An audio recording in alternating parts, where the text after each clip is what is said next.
الرحمن الرحيم الحمد لله رب العالمين الأزماد نعم كرمكم محمد نعم السلام عليكم وعليكم السلام ورحمة الله وبركاته إني تلي مبا عبد الله إني واتي أمبا كوبي تقولي أبلا أمبا لا تنو نعم أمبا لا تنو أنا ميبير أنا أيوة أو كالا تنو كالا باتو كابتو كالا دلي كاديلي كالا ماكونو أوري نانفي أنا ما كنون جو وتسري أيوة بمنو كو على دوني مغري ويتشين وافق مفو ni ala ye min latigɛ jɔn ma ala de b'a dɔn min ka ɲi adamaden ma adamaden fɛ ne y'a ye min latigɛ i ma a limaniya n'a ye kana a bila minan foyi foyi kɔnɔ ala mana doni min da i kun ala kelen bɛ se k'o doni bɔ i kun a bɛ komi ni saya dimi min don aw tɛ dimi juguba ye o saya kelen de bɛ se k'aw dimi bɔ ko hadamaden ni maa jɛ ko ale tɛ maa jɛ dɛ ala i tɛ fɔ ala de kɔ Ablaye Allahu akbar an tɛ fɔ ala kɔ Allahu akbar ya ta ɲɛ fɛn fɛn ma mɔgɔ tɛ fɔ ala kɔ a kɛra jigi ye o a kɛra fɛn o fɛn ye o i tɛ fɔ a kɔ Allahu akbar ale de muɲunen don wa i b'ale fɛnɛ sɔrɔ ɲɛ a tɛ kɔrɔtɔ wa n'i y'i jigi sɛmɛ a la a tɛ ka kan k'a fɔ jigi bɛ tugu fɛnɛ ayiwa cɛkɔrɔba dɔ ko ne ma ko ma ala ye o ye tiɲɛ ma ala tɔgɔ mɛn ko o ye kalabanciya ye kalabanciya kɔni y'o ye kabini mɔgɔ bɛ ba dɛbɛ la n'i bɛ na n ko i bɛ ala de i ni ala de bɛ sariti ko dɔ kan mɔgɔ fɔlɔ min ni n'o bɛ kuma o ye ala de ye sariti ne nana foyi kɛ n tɛ foyi kɛ batonin kɔ o layiru bɛ adamaden bɛɛ ni ala cɛ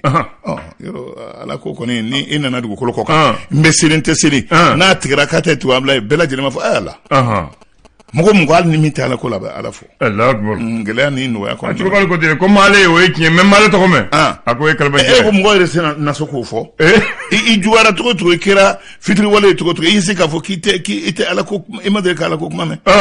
Ablaye tiɲɛ yɛrɛ la o fɛnɛ o dan tɛmɛna dɛ hali bobo bɛ ala ko dɔn Allahu akbar a bisimila karamɔgɔ ne ka Abdoulaye naamu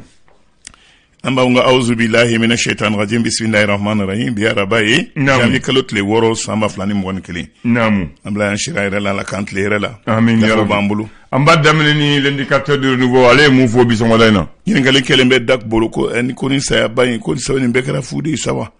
gosili min kɛra fali min kɛra kɔsan na maa 100 bɔɲɔngo n'o ye sibili kunda n'o kɛra bunti douanza mara la a kɛra kari ka dugu jɛ ntɛnɛn na maire min bɛ a yɔrɔ masina n'o ye adama giriyaba ye a ko nin baara in kɛra su de fɛ hélicoptère dɔ fɛ hélicoptère nin yɛrɛ a ma lakodɔn jɔn ta don faransi ta don wa mali ta don wa mɔgɔ ma k'ala ka dɔn an bɛ don min na i ko bi halisa ni saya in min kɛra ni dantɛmɛ saya don Ablaye n'a a funu ma an bɛɛ lajɛlen na an bɛɛ dusu kasilen don halisa ko ma lajɛ vraiment n'alu kɔnɔ ye nin kuma fɔ hélicoptère ka kuma la a ko premier ministre kɔrɔ n'o ye Bubu Sise ye ko sariyatigiw b'a nɔfɛ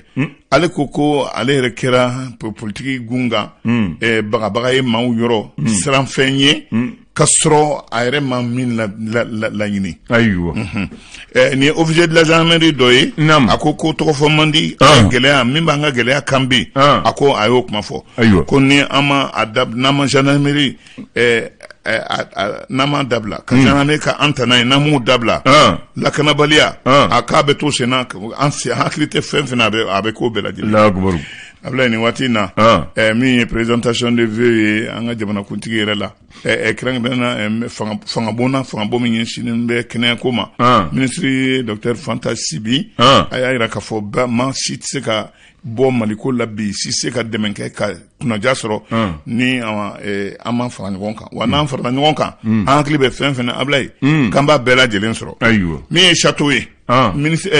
député kɔrɔ in a ko a taara kokura u nana ale nanamasɔnɛ sigilen sɔrɔ dɔrɔn k'a wele dɔrɔn ko i taara ko i bɛ taa CNT kɔnɔ ni o ye cɛmancɛ fanga min bɛ députéw tɔgɔ la cɛmancɛ fanga baara la nka a kun jumɛn y'a to château taara ale y'a fɔ sɔrɔ ayiwa ko sigi kun gɛlɛn tɛ na nin dɛ ale da y'a fɔ sɔrɔ télé y'a mɛn a y'a kun fɔ ko elle est deuxième vice-présidente du Parlement africain ko Mali jɔyɔrɔ don elle veut être présidente du Parlement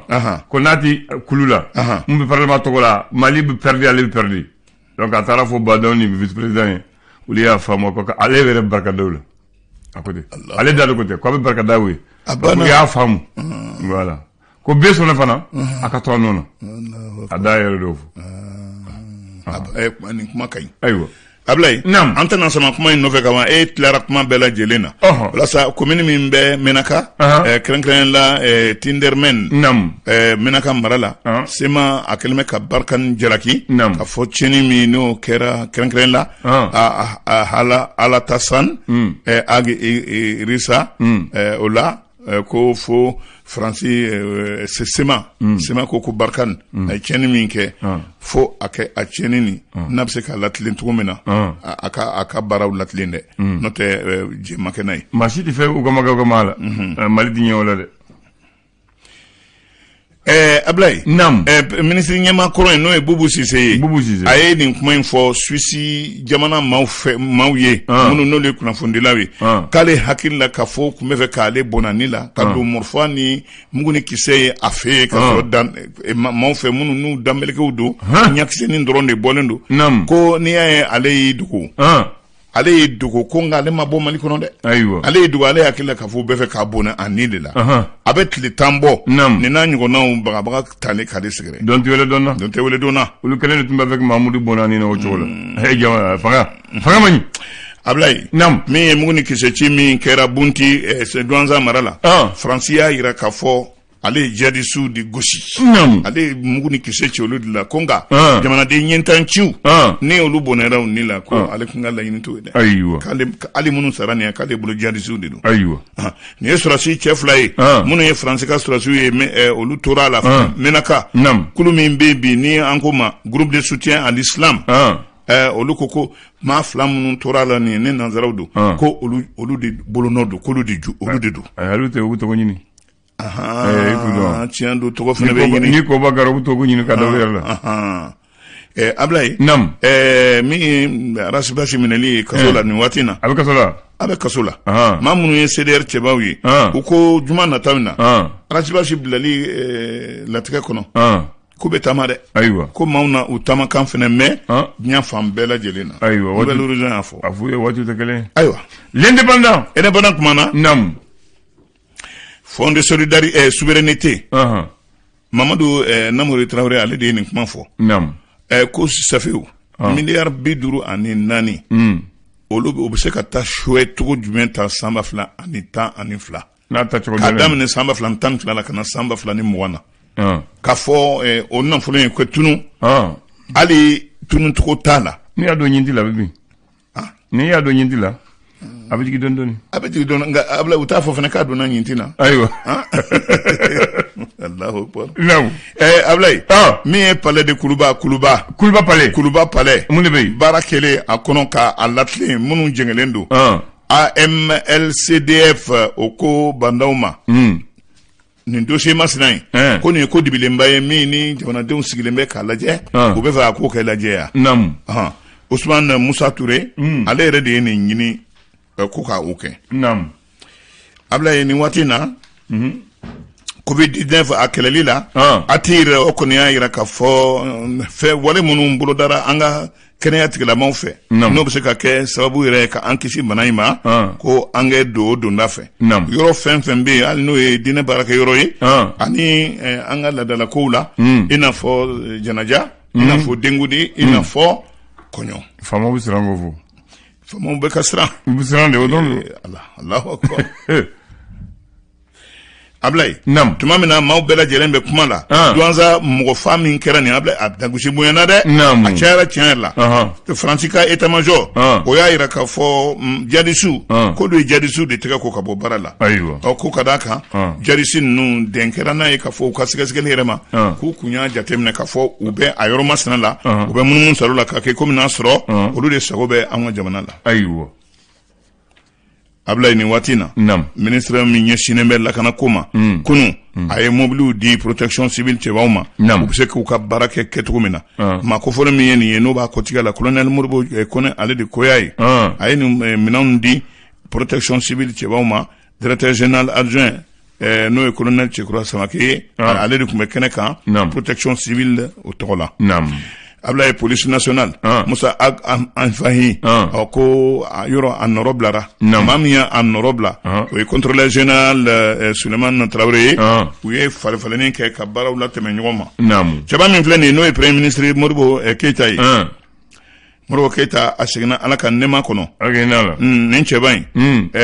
antayana sibiri janvier kalo tile fila Maroko jamana kono wa aka janaja bela jelen bolo dalendo ni janvier kalo tile wolonla abebe alamsama ote siningro ni cheba mi ake mali kasro ala mi kofle ba tiens la ay Yuram Bakar Keita ka wati ay oke ka damne janvier kalo samba fla Musa ke Alpha ke ka Ibrahim Bakar ke o wati cheba ye cheba mabadu Musa bindo mina afa bafangala awa Ablay soala ka sayayra ko nala selen dalen Diallo selen da way Guinée do o ka ci don sera ya kana do donc Soumaïla aka bonaw ye sa ko yere la ka do kay Ablay conseil national du transport yoro mami sembo no Umaru Jaraye imam Umaru Jara ade noro blada ma fe no chata si nous comme château o beta nyaro ye kuma mfa beta ka barato la se parlement africain na karaka ale de kuma mali to la ye à côté ni jume bolo ultime arrêt ils vont arrêter qui ay akon be ade aywa Ablay ni ye jaterem ne ni buko ni sesa min kera ni dendo ka la nyini aka mangutu ka fam mangutu fa bara min ka anga jamana kono ko politique gunga ma ka datemne Soumaïla ko politique ma tushila ma kenyigi chebaina ka fure kibe jela ki yoro srala ali a quelque baw munu ye joro ni naw ye politique gunga olu bela jelen jenani aka chebaye ana aka fasu kanuye aka baraira aka mabaya mi tama ye Mali kono kata jamana woro kono Mali ko Mali ye jamana ye bi mo beteme min fe kani sigi ka jatemine o ko ka anyini mbebo boto jumena Mali kelme o jamana yi Ablay mi ye jamana karata ye min bolo dalendo transition ere ko ni transition ye o laben ako bolo dalendo samba fla ani mugani fla samba fla ni mugani fla ola do mi mbolo dalendo ni uye dantigeli kanye banda ko ako akoni mborodara nga mogo be takasegina akuma kuna mi anyini ka don boroda do mi no be fo abela jelena trésor la cheba mi milele ni kastro amakeni sharaire ka do akandro ka tati yew Ablay syndicat mi be trésor cheba tola ale konengo Suleiman Kansai ani Mamadou Kone ou ke bla cabinet amant dans la cour de Kadi bela jelena note ou bete maintenant sera do fait en sécurité mi le républicain kodi républicain kumana ako donza français sana ile keleke ki to san fait ka keru ninga duma akara bunti awa ngali kelembe nasro ni jamana de nyentanci de wa walma tian la gusili min kera fali min kera ni nasro jari didu aywo kuma be motado fana ni mi tien akola yadi ye joye jamana de ode breza ode kuma re Ablay mi kalan sana ile kalan ko re o luka syndicat kele katle duru barabla boloda kabini kunu ya boloda ko kadaka uni famau ukumbe sigilila nga be komi ufolondo nyonko hakilnom te ka kekelenye o ye de grebu buluda etle duru grebu kunumbe ukasigili uya boloka ka fo nyonye anga boloka ya jofolo angetla grebu ko kumaina aywa odo ukanyetai Ablay ni watina ninde kuma re kuluma ro re aywa républicain afo le pays kumana akodi Soumaïla Boubay Maïga Mali bi se ka bo gelen kono tugumina aye wale saba ayo buluda ko ni ansera ka aklito la ni ansera ka encore den wale saba la Mali ka gelea ambe yina ko ambe sala aluye marake ako jamana dew gelea na tawota kelenya angana obla angana nyina oko ako démocratie ambe akela ketogomena ange sega kan tanama ko chamamba kono ango lu laje tele la o mana boye jamana jamana yɛrɛ ka jamana ɲɛmaw k'a dɔn k'a fɔ u bɛ faso baara de la k'u bila fɛn bɛɛ lajɛlen ka Mali bila fɛn bɛɛ ɲɛ a ko o ye wale damadɔ ye minnu ni o de tilalen don maliyɛnw na bi n'an sera k'an kɔfilaw la Ablaye ko kodennin tɛ dɛ ne ma mun faamu n'u bɛ fanga la u tɛ se k'o fɔ n'u bɔra fanga la u bɛ hakili ɲuman sɔrɔ ale tun tɛ fanga la premier ministre kɔrɔ tɛ a ma kɛ ministre ye wa mun n'a m'o wale waati min Ousmane Almudo lokol karamɔgɔ do syndicaliste fana do a ko tiɲɛni min ne mɔgɔ tɛ se k'a dan dɔn a la Mali bɛ o tiɲɛni bolo ma bi halisa an bɛ o bolo ma an tɛ ka bɔda yɛrɛ ye an yɛrɛ la donc ko do lokol datuguni Ablaye ko a tiɲɛni mɔgɔ tɛ se ka fɛn fɔ a la ala b'an b'a da gɛrɛ a kɔlɔlɔ n'an b'a dɔn Ablaye k'an kun bɛ an yɛrɛ minɛ a fɔ ala b'an da bɛ gɛrɛ le soir de Bamako kumana ko Bamako la Fransi ministre kɔrɔ dɔ a y'a yira k'a fɔ Fransi Barkan k'i sen bɔ Mali ka ko la a ye dantigɛli kɔ a ko hali ni olu taara sini bɛɛ ka bɔ Mali la ko Mali bɛ kɛ jadisiw yɛrɛ ɲaga dayɔrɔ yɛrɛ ye u sago bɛ sɔrɔ ko ne Fransi y'i sen bɔ bi bɛɛ ko jadisiw bɛ u sago sɔrɔ Mali ko la ko a ta ka segin t'a la min ye donsow ani an ka finitigiw olu ka fɔnkɔɲɔgɔnkɔ ye kɛrɛnkɛrɛnna Somadugu donso kelen ani gendarme kelen Ablaye olu tora la les échos wele Magma Gabriel Konate a ye min fɔ CNT ko la a ko di ko ka Malikura dilan ka Malikura dilan Malikura dilani min bɛ se ka nin kɔni ye tubabukan reconstruire le nouveau Mali pour construire le nouveau Mali a bɛ komi Mali jɛnsɛnnen don k'a bɛɛ lajɛlen fara ɲɔgɔn kan an bɛ faso kɔrɔlen ta fɔlɔ kɔrɔlen ta an b'a fara ɲɔgɔn kan fɔlɔ n'an y'a fara ɲɔgɔn kan waati min na an bɛ kura dilan ni a ye yɔrɔ bɛɛ sɔrɔ maa si ma to an bɛna baara kɛ k'a jɔ kura nin ye tubabukan ye Magma Gabriel ka kuma in de ye yanni waati dɔ cɛ il a parlé par parabole c'est un comédien ale yɛrɛ de ye président de la commission éducation in koyi culture artisanat tourisme communication en nouvelle technologie conseil national des transitions Magma Gabriel a nin jɔyɔrɔ in a bɛ nin bɛɛ lajɛlen a b'a dɔn ko la a b'a dɔn école karamɔgɔ kɔrɔ don ɲɔgɔlɔn den kura don cɛ mɔgɔ kalannen don minɛ e ko y'a fɔ bien an b'a ko jeni we karamɔgɔ Mahamadu naam waati dɔw bɛ la an bɛ 6 janvier la bi b'a fɛ ka mun fɔ mɔgɔw ye 6 janvier 1991 faso ni Bamanci kɔrɔn fɛ u ye accord fɔlɔ signé mɔgɔw t'o dɔn mɔgɔw hakili accord signé accord daminɛ depuis Musa ka tile la 91 6 janvier a sɔrɔ Musa ma bin Musa bina mars de donc a sɔrɔ rébellion daminɛ na colonel Ousmane Coulibaly ale ni Iyad Agali olu taara Tamasset ka bɛnkan kɛ ka accord fɔlɔ signé Iyad Agali tun bɛ o waati la kɛ Iyad Agali bɛ ale yɛrɛ de bɔnɛ tigi ye depuis o waati ni ale ni colonel de y'a signé colonel de Ousmane Coulibaly Iyad Agali olu de ye accord signé le 6 janvier 1980 ko accord de Tamasset sous la médiation de l'Algérie depuis o accord la kɔrɔn fɛ ko ka Sadasu jigi ko bɔ dɔɔni ka kana kan caya a daminɛ o waati de depuis o daminɛ fana rebelle y'u sago sɔrɔ an na parce que Sadasu ye yɔrɔ caman de bila n'u ye yɔrɔ bila c'est comme la nature yɔrɔ divide Bamanci b'o minɛ olu tun b'u kɛ fɛrɛ la o de ye accord fɔlɔ ye accord filanan o kɛra Musa ka waati la a kɛra Musa ka waati de le 6 janvier 91 coup d'état kɛra fanga yɛlɛmana ATT nana ATT ko rebelle bɔ a ye na ko anw ni fanga kɔrɔ ye accord signé anw ni jamanadenw bɛɛ de bɛ kuma an bɛ accord wɛrɛ signé k'a fɔ pacte national donc ATT n'olu bɛnna u taara Moti ka kuma u kumana Kidal u nana Bamako yan palais de la culture la ATT tun bɛ ils ont signé le pacte national 11 avril 92 11 avril 92 Zahabi Ould Sid Mahmoud DDR c'était lui le porte-parole du MFIA les mouvements et front unifié de l'Azawad donc elle a signé au tour là intégration dans la fonction publique intégration dans l'armée reconstruction du Nord Kidal devient région Kidal n'est plus cercle a daminɛ wala o jaru la ko cɛ an ka kɛrɛli kɛ tuguni an bɛ dɔ wɛrɛ sɔrɔ 2006 u ye kɛrɛli kɛ bon ko waati sera